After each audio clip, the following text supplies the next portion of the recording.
जो ऑलरेडी बाबा के बच्चे हैं उसको पुरुषार्थ की प्रेरणा, क्योंकि हम गृहस्थी है। हम तो सोच लेते हैं कि गृहस्थ में है तो करना तो बहुत चाहते हैं लेकिन नहीं हो पा रहा है।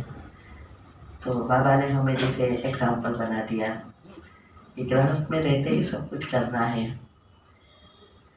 तो आज विषय है पुरुषार्थ कैसे करें। वैसे तो ये शिव बाबा का बहुत बड़ा प्रोजेक्ट है।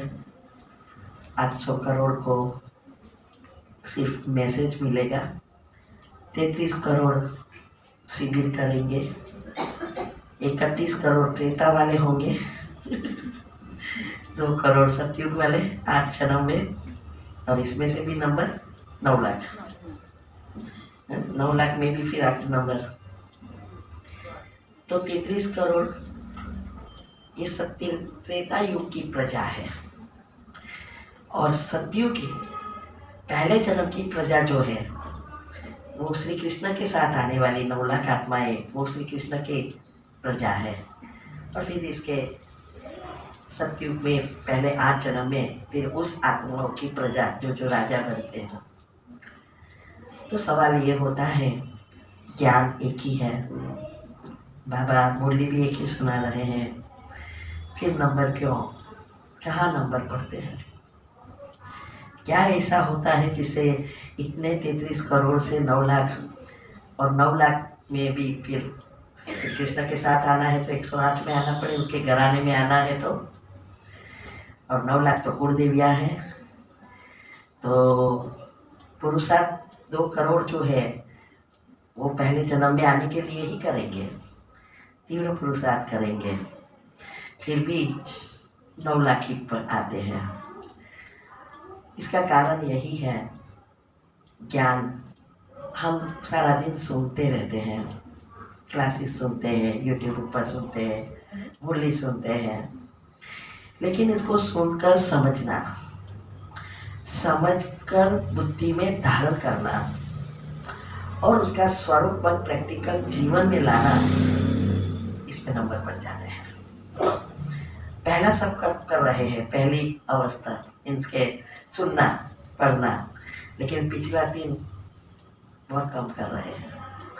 जब तक हम ज्ञान को समझते नहीं हैं तब तक हमारी अवस्था नहीं बनती है।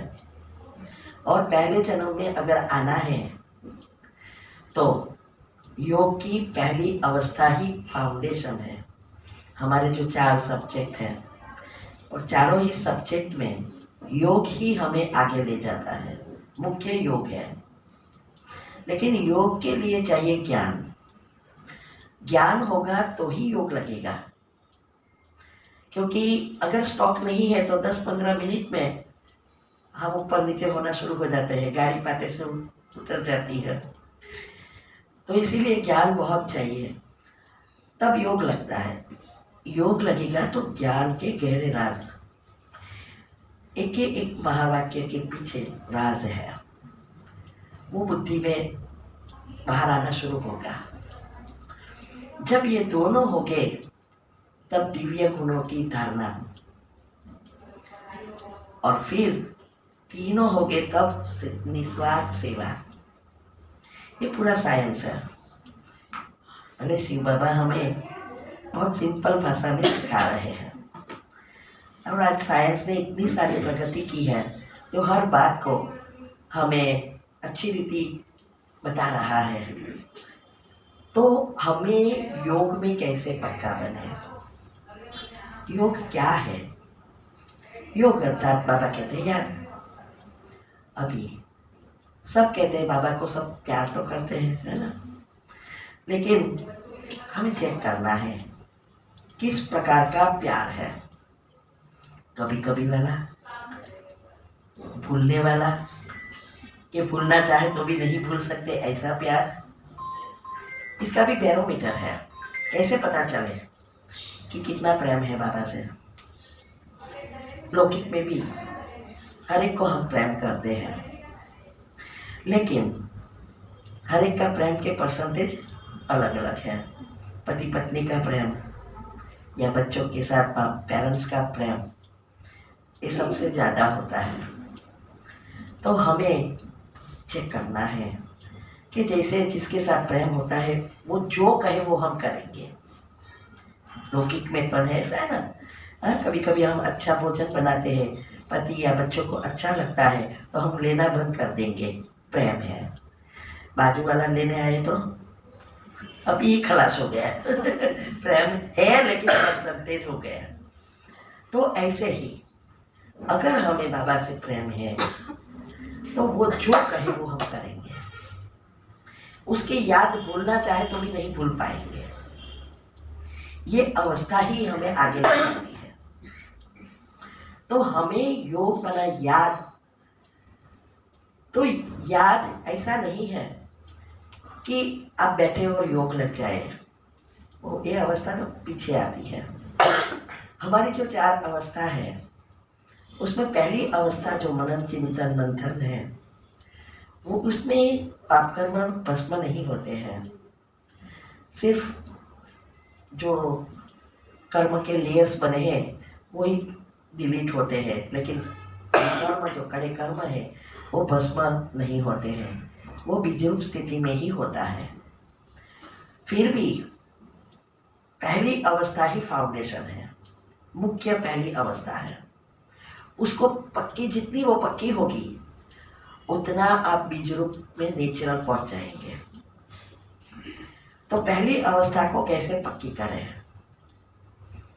हम जब पहले मधुबन गए थे पहली बार 97 में आई थी, तो हमें तो दादी गुलजारी दिखाई दिया, कुछ नहीं दिखाई दिया। तो फिर हमने देखा दूसरी बार भी ऐसा ही हुआ। तो सब दूसरे बात कर रहे थे कि उसको ये अनुभव हुआ, ये अनुभव हुआ। तो मैंने 1-2 दिन बहन से पूछा कि कौन सा अनुभव की आप बात कर रहे हो? तो उन लोग ने कहा कि हमें ऐसा बाबा का एनर्जी का अनुभव होता है। किसी ने कहा आंखों में डायमंड जैसा लगता है, ऐसा। तो मैंने कहा कि आप क्या करते हो जिससे ये सारा अनुभव होता है, मुझे क्यों नहीं होता है? तो उसने सारी विधि बताई। इसमें पहले तो कहा कि मुरली में से रोज 5 पॉइंट निकालने हैं और उस 5 पॉइंट के पहले चलते फिरते सोचना है उसको। फिर गहराई में बाबा ने ये क्यों कहा, ऐसा क्यों कहा, ऐसा करके बुद्धि को घिसना है। इससे ही हमारी बुद्धि स्थूल से सूक्ष्म शुद्ध पवित्र बनेगी। तब ऑटोमेटिक राज बाहर आना शुरू हो जाता है। तो दूसरा, हमारी दिनचर्या के साथ मनचर्या। मन को भी बिजी, क्योंकि व्यर्थ से मुक्त होना है ना, तभी तो योग लगेगा। तो मनचर्या पहले तो हमें छोटी सी तैयार करनी है कि जो बाबा ने बताया है कि अमृत वेला, फिर हर घंटे 1 मिनट ट्रैफिक कंट्रोल, नमस्कार योग, मुरली, ये सब जो दिनचर्या है वो पहले पक्की करनी है। इससे क्या फायदा होता है? हमारे अंदर एक घड़ी है, बायोलॉजिकल क्लॉक है। अभी ये डिस्टर्ब हो गया है, हमने सब उसको उल्टा बना दिया है, क्योंकि कोई भी चीज़ का टाइम नहीं, ना खाने का टाइम, ना पीने का टाइम, ना सोने का टाइम, सब उल्टा हो गया है। उसको फिर से रिसेट करना है। तो ये रिसेट तब होगा जब आप उसको काम देंगे टाइम टू टाइम। इसीलिए जस्ट अ मिनट, हर घंटे हमें याद रहे कि भाई 1 घंटे के बाद थोड़ा पॉजिटिव विचारना है, स्वमान में रहना है, ट्रैफिक को चेक करना है क्या चल रहा है। और कोई भी पॉजिटिव विचार या नेगेटिव का 45 मिनट असर रहती है। तो अगर हम हर घंटे ये आदत डालते हैं तो 45 मिनट तक वो पॉजिटिविटी का असर रहने से हम जल्दी जल्दी पॉजिटिव बन जाते हैं। तो ये अगर हमारा बायोलॉजिकल क्लॉक रिसेट होता है तो हमारी स्लीप साइकिल रिसेट हो जाती है। स्लीप साइकिल अर्थात सारा दिन हम सोचते ही रहते हैं और एक संकल्प के साथ अनेक संकल्पों की एनर्जी खींचते हैं।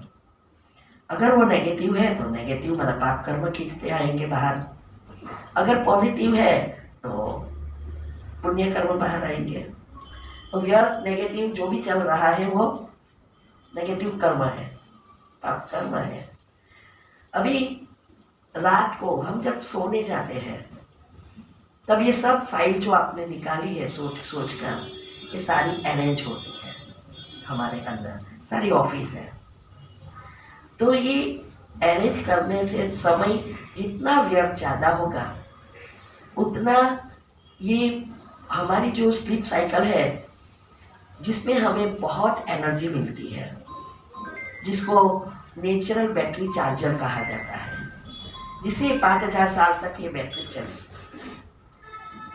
जो अभी हमने बिगाड़ दिया तब भगवान को इस सृष्टि पर आना पड़ता है कि अभी ये बैटरी चार्जर आपने बिगाड़ दिया, तभी मेरे से खींचना शुरू करो। तो ये बैटरी चार्जर बना हमारी अवस्था बीटा, अल्फा, थीटा, डेल्टा, फिर डेल्टा में से फिर थीटा, अल्फा, बीटा, ये एक चक्र फिरता है।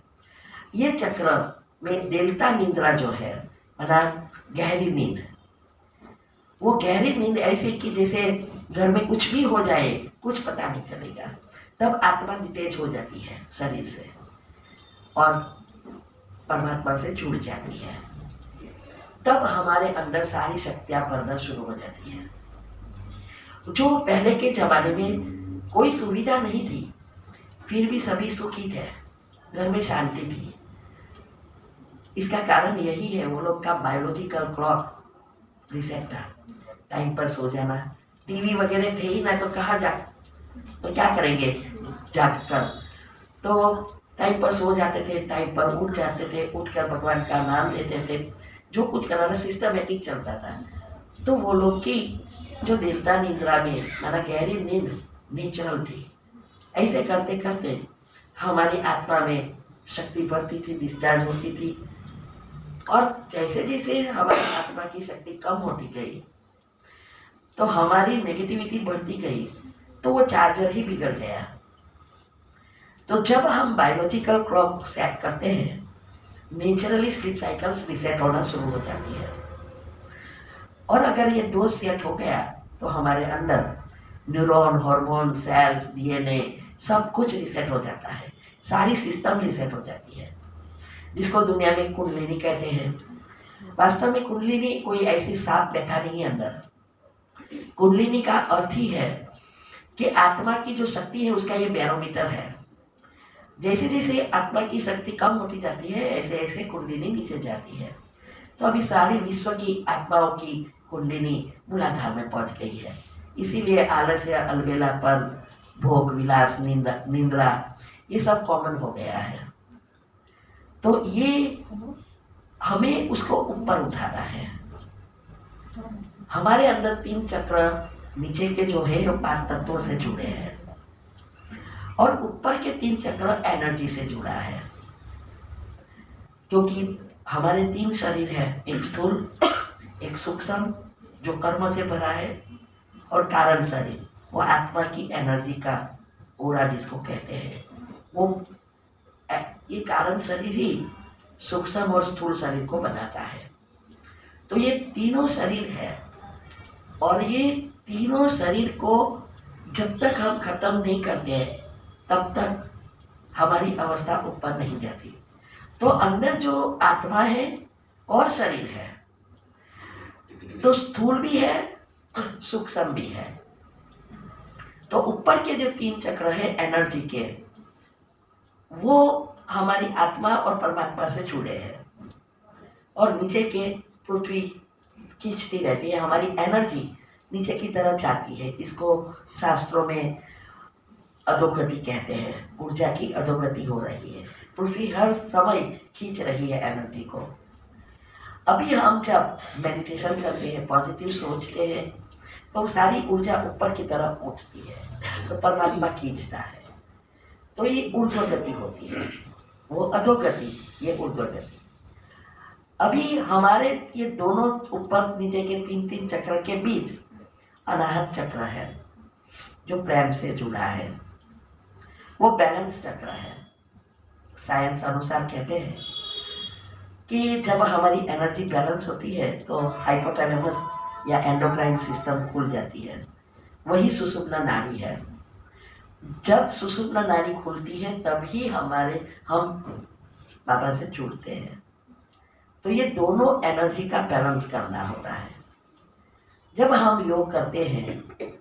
लेकिन अभी भी हमारी आलस्य, अलबेलापन, निंद्रा नहीं जा रहा, इसका मतलब हमारी कुंडली अभी भी बार बार मूलाधार में पहुंच रही है, ऊपर उठती नहीं है।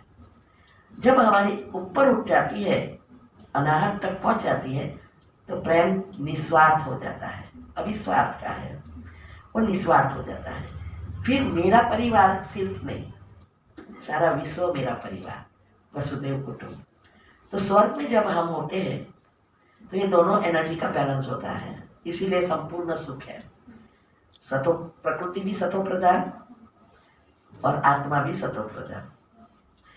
इसीलिए ये अनाहत चक्र वही एक कनेक्टेड है हमारा सहस्त्र चक्र के साथ, और इसके लिए ही सब कहते हैं भगवान या आत्मा हृदय में है।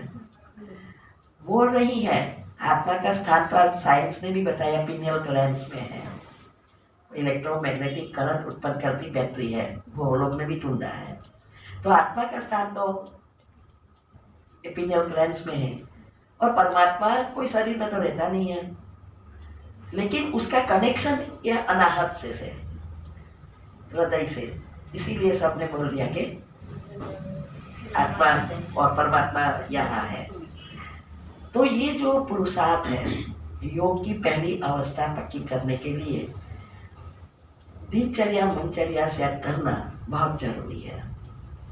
अटेंशन, इससे हमारे ऑटोमेटिक अटेंशन आएगा, और ये जो अगर सेट हो गई तो हम जल्दी जल्दी ऊपर उठना शुरू करते हैं। तो पहली योग की अवस्था ये फाउंडेशन है। 4-5 मार्ग की मंजिल की बिल्डिंग बनाते हैं, फाउंडेशन दिखाई नहीं देता, ना तो कोई वहाँ रहता है, लेकिन महत्व तो फाउंडेशन का है। अगर फाउंडेशन कमजोर है तो सारी मंजिलें गिर जाएगी। ऐसे ही यहाँ है, पहली अवस्था फाउंडेशन है, लेकिन विद्रूप स्थिति को पहुंचाने वाली चीज भी ये पहली अवस्था है। फिर दूसरी, तीसरी और चौथी नेचुरल हो जाती है, उसके लिए कोई पुरुषार्थ नहीं है। तो हमें एक ऐसी आदत डालनी है बाबा से साथ बातें करने की, कि हमें कुछ भी काम कर रहे हैं, चलो बाबा कचरा फोटो कर ले, पोछा कर ले, चलो बाबा शॉपिंग करके आए, आज क्या पकाएंगे, चलो कपड़ा धो ले, ऐसी बातें करनी है। ये बातें, ये भी योग ही है।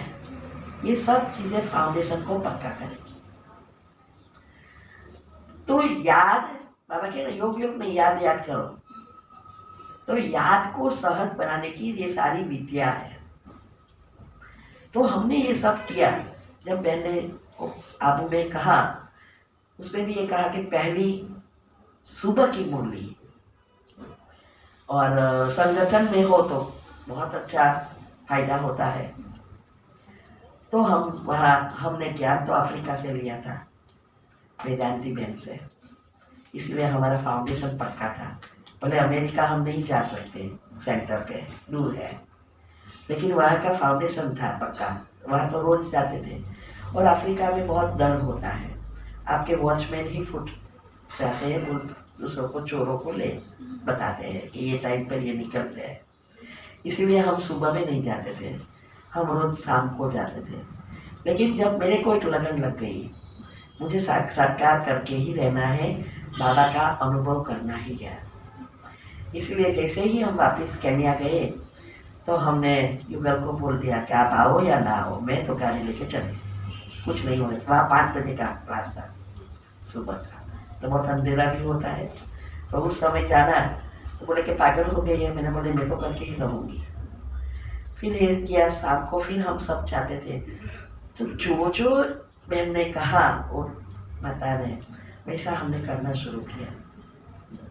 फिर हमें साक्षात्कार मीन्स के अनुभव होना शुरू किया।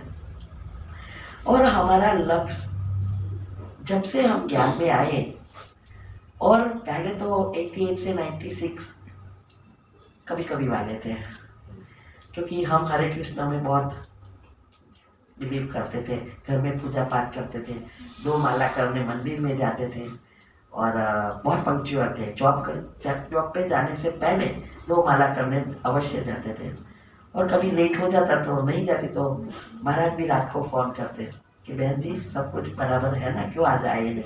इतना पंक्चुअल थी और श्री कृष्ण के लिए पागल जैसी थी, उसके लिए भी सब कुछ करने के लिए तैयार थी। तो 96 में जब बाबा ने फिर से चोटली पकड़ी, तब बहन ने तो कहा कि मुरली के पहले आना, आधा घंटा 15-20 मिनट और बाबा के कमरे में बैठना। मैंने बोला लेकिन योग, आपको पता है कि योग में ही सबको प्रॉब्लम होता है, और हमारा प्रश्न हमेशा योग है, योग में करे क्या, क्या सोचे, लेकिन कोई क्लियरली बताते नहीं थे। उस समय तो ज्ञान इतना डेवलप भी नहीं हुआ था 88 में। तो मैंने कहा कि बस आप बातें करते रहो, जैसे मंदिर में बातें करते रहते थे। तो मैंने कहा ओके। तो हम बातें करते थे, ब्रह्मा बाबा के सामने रोज बैठते थे और बातें करते थे कि जो मुझे तो कुछ पता नहीं है, कौन भगवान है, कौन कृष्ण है, क्या है, बस मुझे तो कृष्ण के साथ आना है, मुझे तो गोपी बनना है, दूसरा कुछ नहीं। ऐसा रोज ऐसी ऐसी बातें करती रहती थी। एक दिन ब्रह्मा बाबा में श्री कृष्ण दिखाई दिया मुरली बजाते हुए, और फिर उसी समय अंदर से जैसे प्रेरणा आई कि तू जिसको ढूंढ रही है वो मैं ही हूँ, आगे बढ़। उसी घड़ी से आज तक ना मैंने पूजा की, ना कभी मंदिर में गई। वो मंदिर वगैरह जो भी था, वो हमारे बाजू में कोई आया था, इंडिया थी, उसको चाहिए था। वहाँ फॉरेन में मंदिर पहले के ज़माने में इतना नहीं मिलते थे, आज तो सभी जगह पे मिलते हैं। तो वो बहन रोज कहती थी मुझे मंदिर चाहिए, कुछ किसी का बेचना है। तो मैंने कहा तुझे मंदिर चाहिए था, चल मेरे साथ, सब कुछ दे दिया। और उसी समय हमने 108 में आने का तय कर लिया कि मुझे 108 में आना ही है, और ये सरकार का ही मेरा पुरस्कार है। क्योंकि अगर लक्ष्य नहीं है तो लक्षण आएंगे ही नहीं। तो हमने तय किया, फिर बहुत रिसर्च किया योग सीखने के लिए। आज ऐसा है कि सब योग सिखाने के भी निमित्त बनी, योग के प्रयोग में निमित्त बनी। मैंने बहुत इसका उपयोग किया, ऊर्जा का, बीमारी प्रॉब्लम सभी में उसका उपयोग करके लाखों को सिखाया। और भले अंतिम पेपर 1 सेकंड का है, लेकिन जीवन में हर एक सेकंड आवा नहीं, हर साल 1 सेकंड का पेपर आता है। फुल स्टॉप कितना लगता है, क्या हम चलाए रखते हैं मन में, या ये बैरोमीटर रोज चेक करना है कि कोई भी घटना हुई, वो घटना का चिंतन कितना चलता है। एक रात की काम बात नहीं है, समय लगता है। तो फुल स्टॉप लगाने में ही सबके नंबर होते हैं। तो ये जो सिचुएशन जब आती है तो बाबा ने हमें ड्रामा का ज्ञान दिया है, कर्म की गुह्य गति समझाई कि भाई आपके फीलिंग से कर्म होते हैं, ऊपर जो भी करते हैं उससे कोई कर्म नहीं होते हैं, अंदर क्या है। और यहाँ ही आज सारी दुनिया भूल कर रही है कि जो नहीं चाहिए उसको सोच रहे हैं। एक कैसेट होती है तो कैसेट के अंदर बहुत सारे गीत होते हैं और लाइन बाय लाइन बजते हैं, है ना। अगर हमें जो चीज़ अच्छी लगती है उसको हम बार बार रिवाइंड करेंगे, और जो चीज़ अच्छी नहीं लगती उसको हम क्या कर देंगे, फॉरवर्ड। तो यहाँ हम उल्टा क्यों कर रहे हैं। मेडिटेशन का अर्थ यही है कि जो चीज़ आपको जीवन में चाहिए उस संकल्प को पकड़ के रखना, और जो हमें दुख देते हैं, प्रॉब्लम देते हैं, उसको छोड़ देना, मतलब फॉरवर्ड कर देना, और जो चाहिए हमें उसको रिवाइंड करना। हम क्या कर रहे हैं, सिचुएशन, प्रॉब्लम, बीमारी को रिवाइंड कर रहे हैं और सुख शांति को फॉरवर्ड कर रहे हैं। यही बड़ी मिस्टेक सारे विश्व में सभी कर रहे हैं। तो ये विधि दुनिया में कोई नहीं बताता, सिर्फ बाबा ने ही आके बताई कि कैसे सोचने से पहले सोचो। एक बार बीज बो गया फिर आपके हाथ में कुछ नहीं रहेगा, तो बोने से पहले सोचो। इसके लिए आज कितना रिसर्च हो रहा है। पहले ये जो पॉजिटिव विचार और मेडिटेशन का सबको पता है, WHO ने तो बाहर भी बोल दिया है 5-6 साल पहले कि 23-24 के बाद या 24th में डिप्रेशन वो हाई लेवल का हो जाएगा। 75 टका बना 4 व्यक्ति में 3 व्यक्ति पागल, ऐसा डिप्रेशन आने वाला है। इसके लिए सब बहुत रिसर्च कर रहे हैं। अमेरिका में तो स्कूल में भी काउंसलिंग कराते हैं और पेरेंट्स को भी कह रहे हैं बच्चों को पॉजिटिव बनाओ, बच्चों को मेडिटेशन सिखाओ। लेकिन विधि किसी को पता नहीं है। ऐसे ही थोड़ा मेडिटेशन करना आ जाएगा, पॉजिटिव बनेंगे कैसे? जब तक पॉजिटिविटी नहीं है तो फिर मेडिटेशन होगा ही नहीं। तो ये बाबा ने ही आके हमें बताया कि कैसे हम पॉजिटिव बन सकते हैं। कितना इजी रास्ता बता दिया कि आप आपके गुणों का चिंतन करना सीख जाओ, तो अंदर से गुणों की एनर्जी जो एकदम एंड में पहुंच गया है और ऊपर बहुत सारे लेयर्स बन गए हैं। तो जैसे जैसे आप गुणों का चिंतन करेंगे तो आपके सारे चक्र पॉजिटिविटी से भरपूर हो जाएगा। जो अभी अंदर है 7 गुण वो बाहर आ जाएगा और तब हमारी पॉजिटिविटी नेचुरल हो जाएगी, फिर मेहनत नहीं करनी पड़ेगी। तो ये ज्ञान का जितना हम चिंतन मंथन करते हैं तो पहले इस जन्म का हमारे 7वें चक्र का जो भाग्य बना है वो एनर्जी पॉजिटिव बढ़ेगी। बाद में पिछला भी आएगा, 84 जन्मों का है ना। लेकिन हमारी अगर पॉजिटिविटी हो गई है तो हम कोई भी प्रॉब्लम आए फुल स्टॉप लगाकर आगे बढ़ सकते हैं। और यही पुरुषार्थ है, यही नंबर पड़ते हैं। इसीलिए बाबा कहते हैं पैदल चलने वाले सन्यासी सैनिक होते हैं, घोड़े पर होते हैं, हाथी पर होते हैं, कमांडर होते हैं। तो यहाँ भी हम भी सब बाबा के बच्चे सैनिक ही है ना बाबा के। तो यहाँ ही नंबर पड़ता है। और इसीलिए बाबा ने ये भी कहा है कि अंतिम समय ब्राह्मणों का भी झाड़ हिलेगा। और वो तो 4-5 साल से हम सब देख रहे हैं। इस पे भले गिर जाएंगे चाहे कितने भी महारथी है। उसका कारण यही है कि अभी तक स्वरूप नहीं बने हैं, माया इसीलिए हावी हो जाती है। तो कितने साल से आप ज्ञान में हैं वो महत्व का नहीं है, कितना ज्ञान को पचाया है वो महत्व का है। कोई 6 महीने में भी तैयार हो जाता, कोई 2 साल में भी तैयार होता, कोई 5 साल में, और कोई 50 साल के बाद भी वैसा का वैसा। उसका कारण यही है और इसकी वजह से ही अंतिम समय में गिरते रहेंगे।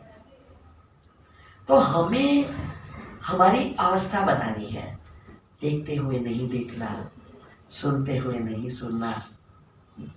ये सब जो भी धारणाएं ये बाबा ने बताई है वो पहले जन्म के आने के लिए ही, कि पहले जन्म में सब बच्चे आए। बाबा भी जानता है कि सब तो आने वाले नहीं है, लेकिन पेरेंट्स की हिसाब से वो तो ऐसा ही सोचेंगे ना।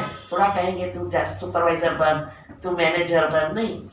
वो तो हम सब पेरेंट्स भी ऐसे ही करते हैं ना कि सभी बच्चे अच्छा पढ़े, अच्छा जीवन जिए। ऐसे बाबा भी जो भी धारणाएं बताते हैं वो सब पहले जन्म में आने के लिए। इसमें से कौन कितना प्रैक्टिकल करता है? जब तक हम सभी चीजों से डिटेच नहीं होते, खाना पीना, उठना बैठना, घूमना फिरना, सभी चीजों से डिटेच, ना घूमने का आपको मन हो, ना कपड़ों का शौक हो, ना खाने का शौक हो, तो रोज हमें चेक करना है कि हमारी अवस्था कैसे बनी है, कितने तक हम पहुंचे हैं। हम तो रोज चेक करते हैं। हमने कोई चीज़ हमारे जीवन में नहीं है जो इसके बिना हम रह नहीं सकते। सभी चीज़ों से डिटेल मैं सारे विश्व में घूमती हूँ, लेकिन सेवा के लिए। वहाँ कितना भी देखना होता है, हम कभी भी घूमने नहीं जाते। तो ऐसी अवस्था बनाने के लिए ही हमें सारी विद्या बताई है। तो हमारी जैसे अमृत वेला किसी को नींद आती है क्या? मुरली में नींद आती है क्या? नहीं, सुबह में अमृत वेला में। इसका कारण, नींद का कारण बहुत सारे हो सकते हैं, लेकिन दूसरे कारण सभी के नहीं हो सकते। दवाइयों का या बीमारी का, ये सब का नहीं है। साइंस अनुसार मैंने चेक किया, मैं भी बहुत निद्रा करती थी, तो उसमें बताया था जो चक्र मैंने कहा आपको, वो चक्र 1.5 से 2 घंटे का होता है। अगर आपने अलार्म रखा है 3 बजे का या 3:30 बजे का, और आपकी आँख आधा पौना घंटा या 1 घंटा पहले खुल गई, अगर आप सो गए, अभी टाइम हुआ है, अलार्म बज जाएगा, आपका वो चक्र पूरा नहीं होगा, इसीलिए नींद आती है। ये साइंस है कि ये चक्र पूरा करने के लिए वो आपको हर बार हैरान करता रहेगा, आलस्य अलबेला बनाता रहेगा सारा दिन। तो हमारा चक्र जितना जितना हम पॉजिटिव बनते जाएंगे, वो चक्र शॉर्ट होता जाता है। जब हमारे विचारों पर कंट्रोल नहीं है, तो वो चक्र 2 घंटा तक चलता है। वो खुद को ही पता चलता है, क्योंकि जब भी हमारा ये चक्र पूरा होता है, तो हम करवट बदलते हैं या वॉशरूम जाते हैं, तो एक चक्र वो पूरा होता है। तो धीरे धीरे धीरे ये चक्र छोटा होएगा, तो हमें चेक करना है कि हमारा चक्र कितने, जैसे मेरा 1.25 घंटे का है। अगर मैं 3 बजे का अलार्म रखती हूँ, लेकिन मेरी आँख 2 बजे खुल गई, आजकल तो 2 पौना 2 को ही खुल जाती है, तो मैं फिर नहीं सोती, फिर योग करती हूँ, तो तब नींद नहीं आती, क्योंकि अगर मैं सो गई तो मुझे जरूर नींद आएगी। तो पहली मिस्टेक हम यहाँ कर रहे हैं, क्योंकि निंद्राजित नहीं बने, वरना निंद्राजित बने भी गए, श्रेष्ठ योगी बन ही नहीं सकते। योग ही तो नंबर आगे ले जाएगा, सेवा तो लास्ट में है, लेकिन पहले तो योग है। तो इसीलिए निंद्राजित बनना बहुत जरूरी है। तो ये आप बैठे, फिर अलर्ट रहना है। ऐसे नहीं कि बस नींद आई तो सो गए योग करते करते। खड़े हो जाओ, मुंह धुओ, चलते फिरते योग करो, रूम में कुछ पढ़ो, माइंड को एक्टिव करो, फिर बैठो। फिर ऐसा तुरंत उठ जाना है, बैठे नहीं रहना है। हम बैठे रहते क्योंकि आलस्य अलबेलापन अभी तक है, तो अलर्ट हो जाना है। दूसरी मिस्टेक हम ये कर रहे हैं, योग के बाद सो जाते हैं। अभी योग के बाद सो गए तो क्या होगा, उस समय भी आपका समय बहुत कम होगा, कोई आधा घंटा, कोई पौना घंटा, कोई 15 मिनट, क्योंकि अंदर एक सॉफ्टवेयर बन गया है माइंड में। अभी अगर मैं थोड़ी भी लेटी नहीं ना, तो सारा दिन मुझे थक लगेगा, बहुत काम है घर में, है ना, हम नहीं बना दिया है, ये निकालना पड़ेगा, सारी बिलीफ निकालनी पड़ेगी। देखो, मनुष्य काम करने से नहीं थकता है। एक चार्ट मुझे मिला था, जैसे घर में लाइट होती है तो इसमें यूनिट यूज होता है ना, करंट। ऐसे ही हमारे अंदर भी आत्मा की शक्ति का यूज होती है, तो यूनिट यूज होता है। अगर हम हाथों से काम करते हैं तो एक ही यूनिट यूज होता है। अगर हम पाँव से चलते हैं तो 2 यूनिट, अगर हम आंखों से देखते हैं तो 4 यूनिट, बोलते हैं तो 8 यूनिट, सोचते हैं कोई भी सोच अच्छे घर के काम के कोई भी 16 यूनिट यूज होता है और व्यर्थ नेगेटिव टॉक्सिक विचार 128 यूनिट यूज करता है। सोचते हैं कहाँ कहाँ थकते हैं। हमारी मान्यता को बदलने के लिए पहले पहले बाय फोर्स करना पड़ेगा। तो जब आप सोने जाते हैं योग के बाद, कई तो मैंने देखा टाइम ही देखते रहते हैं, कब 4:45 हो गए और कब मैं जाऊँ सोने। अभी सोने गए तो जितनी भी आपने थोड़ी एनर्जी योग में कमाई की होगी सब ड्रेन होना शुरू हो जाएगी, क्योंकि आप सोते ऐसे तो थॉटलेस तो नहीं रहेंगे कि भाई अभी उठना है, मुरली में जाना है, नहाना धोना है या बच्चों का टिफिन करना है, ये सारे विचार चलते रहेंगे। अभी क्या हुआ, एक एक विचार आपकी आत्मा की शक्ति का उपयोग कर रहा है, ऊपर से नेगेटिव कई गुना बाहर ला रहा है। तो हमें इसकी वजह से हमारी जो निद्रा का चक्र भी पूरा नहीं होता और आत्मा की शक्ति, ये सारी क्या है, लूफॉल्स है, झोली में छेद है। पुरुषार्थ करना चाहते हैं लेकिन सारी पुरुषार्थ की एनर्जी निकलती जाती है, बहती ही जाती है। तो हमें जहाँ जहाँ हमारे हर एक की घर में अलग अलग रीति से व्यवस्था होती है, उस अनुसार हमें चेक करना है कि कैसे हम उस सिचुएशन में भी अचल अडोल रहे। पहले तो हमें यह सीखना है, किसी को बदलने की जरूरत नहीं है, कोई आपका सुनने वाला नहीं है। सबसे सहली इजी बात यह है अपने आप को बदलना। लेकिन आज दुनिया में दूसरों को बदलने में पड़े हैं और इसीलिए सफलता नहीं मिल रही है और घर घर में झगड़े हो रहे हैं। तो पहले हमें कोई भी चीज में जल्दबाजी नहीं करनी है, सभी चीज योगयुक्त युक्तियुक्त करना है। क्योंकि अगर आप कहेंगे मुझे ये नहीं करना है, बाहर का नहीं खाना है, गार्लिक ऑनियन नहीं खाना है, तो घर वाले और बोलेंगे। इसको पता ही नहीं होगा कभी कभी तो इसमें ओनियन है या नहीं है, फिर भी कहेंगे। आजकल मजा नहीं आती है भोजन में, क्योंकि आपने बोल दिया ना। तो युक्तियाँ रचनी है, थोड़ा थोड़ा कम करते जाना है। और कैप्सिकम और बड़े मिर्चे आते हैं, कैप्सिकम और कैबेज का उपयोग बढ़ाता जाना है। ऐसे युक्ति रचनी है। भोजन में बिना ओनियन गार्लिक भी बहुत कुछ अच्छी भोजन होता है, लेकिन घर वालों को हमने बता दिया ना, इसलिए अंडर एक बैठ गया कि आप होम शांति में जाने लगी ना, इसीलिए ये सब प्रॉब्लम हो रहा है और तंग करेंगे। बाबा ने कभी नहीं कहा कि जल्दबाजी करो, ऐसा कहा पहले आप बाप समान बनो, खुद को बाप समान बनाना है, फिर औरों को आप समान बनाना है। तो हमें अगर सबका सहयोग चाहिए तो हमें पहले हमारे से जितनी भी धारणा युक्ति युक्त होती है उस अनुसार हमें करनी है। और योग में पक्का बनने के बाद रोज सकाश देनी है, सबका सहयोग मिलेगा। क्या ऐसा लगता है कि हमें इजीली यहाँ तक पहुँचने दिया होगा बाहर घर वालों ने? तो ये क्यों, तो योग का प्रयोग सकाश देना, तब हम हर एक का सहयोग प्राप्त कर सकेंगे।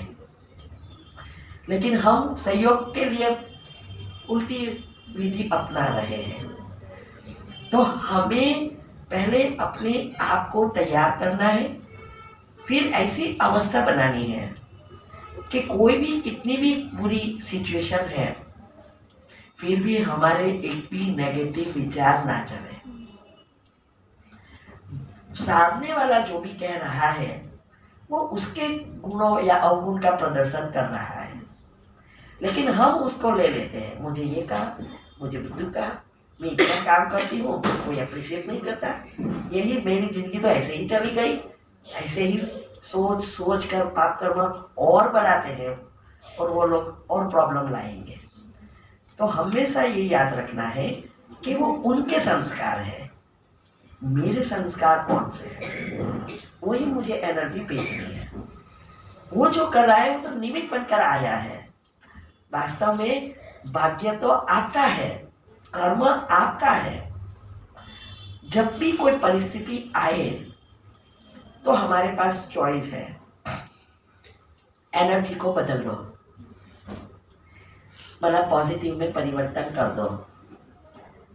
अभी मेरे पास यहाँ 3-4 बॉल है, काला है, सफ़ेद है, हरा रंग का है, रेड है। अभी मेरे भाई ने इसने काला भेज दिया है, तो सामने वाली दीवार से टकरा कर कौन सा आएगा? काला। फिर भी मैं यही भेजती रहूं तो वही वापिस आएगा। फिर मैं कहूँ क्यों काला आ रहा है, मुझे पसंद नहीं है, क्यों काला आ रहा है, लेकिन भेजा किसने?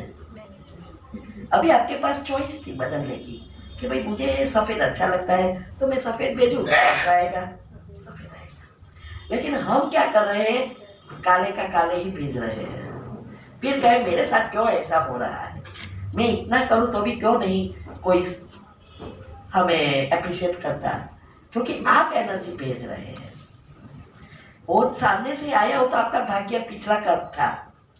अभी आप जो भी प्रेजेंट में करेंगे वर्तमान, वही आपका भविष्य नया भाग्य बन रहा है। वर्तमान ही भविष्य बनेगा। अगर वर्तमान को संभाल लिया तो भविष्य ऑटोमेटिक चेंज हो जाएगा। तो हमें छोटी छोटी बातों में चेक करना है, कहाँ हम ही तो भूल नहीं कर रहे हैं।